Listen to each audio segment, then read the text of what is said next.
détour d'une balade nantaise, j'ai croisé une bouteille devant une intrigante boutique. À bien y regarder, j'y ai découvert un univers, celui de son marchand de vin de patron qui rencontre lui aussi régulièrement des bouteilles au point de les vendre et de les raconter. Rien de prédestiné pourtant Renaud Combe à exercer ce métier.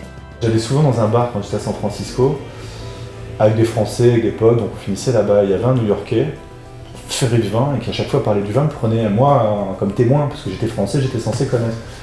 Et en fait j'avais un peu honte parce que je connaissais rien. Donc j'ai acheté un bouquin, j'ai regardé sur internet, puis j'ai acheté une bouteille, puis quand tu mets le doigt dedans, j'avais honte de pas être en mesure de représenter le patrimoine culturel français. Putain, il manque quand même un truc là.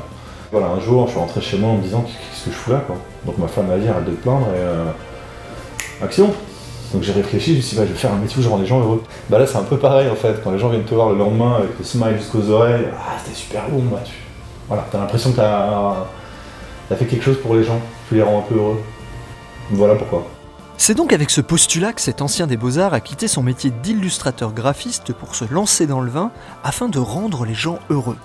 Avant d'ouvrir sa cave en 2013, et pour parfaire ses connaissances, Renaud passe par l'université du vin de Suse-la-Rousse, dans la Drôme, même s'il a déjà une idée assez précise des vins qu'il veut défendre. Moi j'aime des vins qui sont peu ou prou des jus de raisin fermentés, avec pas forcément beaucoup de travail technologique, avec pas de grosses... Enfin comment dire, j'aime le travail d'artiste, d'artisan.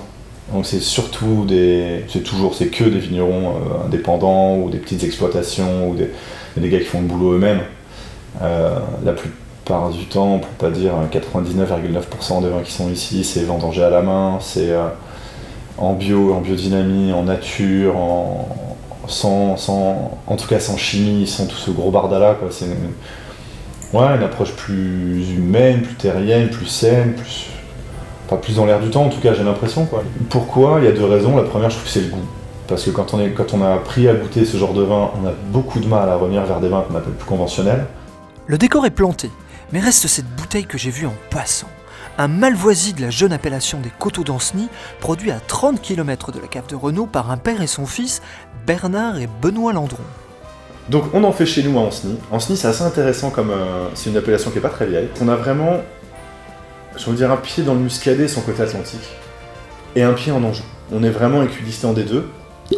Donc, si vous permettez, on a un nez qui est très fin, très floral, assez doux, on a des notes un peu biscuitées, et puis en bouche,